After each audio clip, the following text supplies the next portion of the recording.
All right, it's B movie action time. Stand Your Ground is a brand new 2025 film that went direct to streaming. And this is, of course, a B action film. We've got Daniel Stuyson in here, who I've never seen before. I don't recognize his face or him in any other things. He's a very muscular action star. He has this accent that I couldn't pinpoint from like what country. It's not British. It's not American. It's something, but I couldn't tell what part of the world this accent is from. We've got Peter Stormare in here, who looks a lot more familiar to me from other projects. I couldn't really name one off the top of my head, but I do recognize his face. And we've got Eric Roberts, who's the same. I recognize him from other films. I just couldn't pinpoint without looking at a list of them, kind of thing. And this is very B movie. Basically, what we have going on here is we have this guy played by the lead, Daniel Sison, who he basically gets involved with the wrong people, as these films always usually start out, and they come to his home and invade and ramshackle the place and invade his home and his family, and his wife is murdered. And then after this, he murders somebody outside of the home, which gets him in trouble with the law, which puts him in prison for 6 years. And then the film flashes forward 6 years later, and we continue where he is seeking revenge and wants to avenge his wife's death. And by using the stand your ground law, which is an actual law in certain states where as long as you're in the home and as long as you're protecting your home, you can legally use lethal force to defend yourself and your family. The problem was where he was defending himself was outside of the home, and that's what landed him in prison. He uses this law to his benefit now, 6 years later, to by luring these people to his home in certain ways and extracting the law and using it to extract revenge. And that's a really good setup for a B film, a B action film. And this feels like a B movie, but it has pretty good gore. It has some really great gore effects. I didn't notice any CGI watching it, so if there is, it's unnoticeable.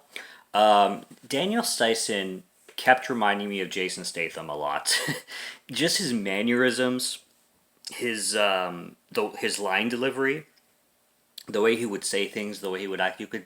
At least I got the sense that he was taking a lot of inspiration from Jason Statham roles. And if you replace him with Jason Statham, this would just be a really badass Jason Statham film.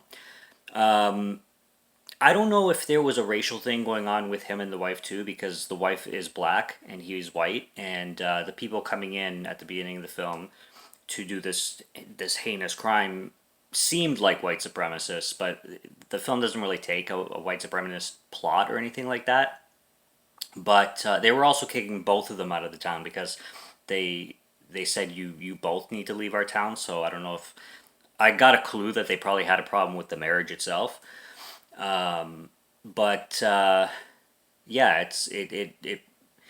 if you like, the B movie Statham films, and if you like the later Bruce Willis career B movies that he came out with, if you have a good time with those films, you will definitely have a good time with Stand Your Ground. It's a fun popcorn film that doesn't really take itself too seriously, that you shouldn't take very seriously. The script is not amazing or anything like that. It's just a average B movie action script.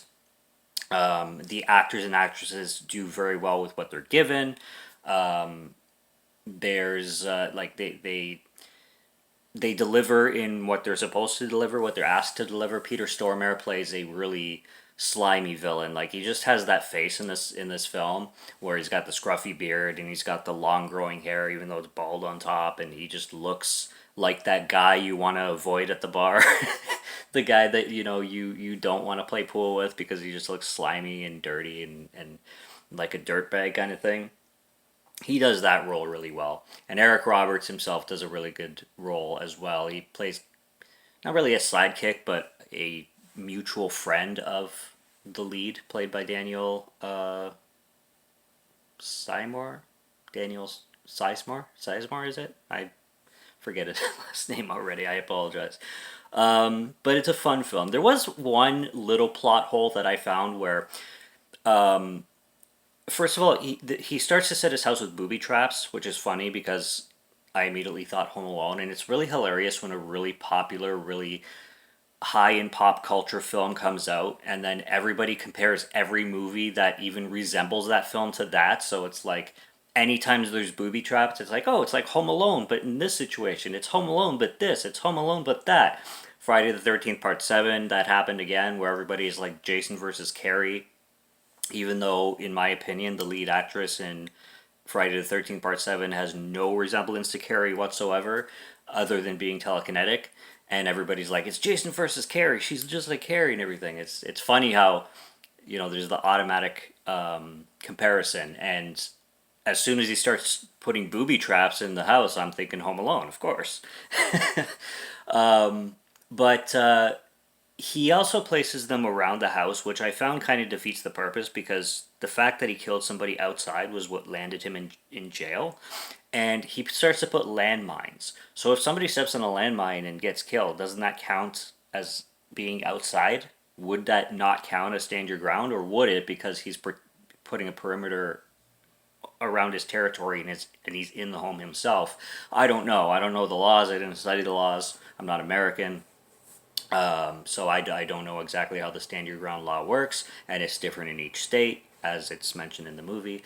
But that's what the film is about. He takes that law and uses it to avenge the death of his wife, and it plays out really well. It plays out like a really good B action film. I gave this one a 3.5 out of 5. It's absolutely not perfect, but it certainly is a lot of fun. So if you like the kinds of films that I mentioned, your Dolph Lundgren B movies kind of thing, you'll get a kick out of this one at least.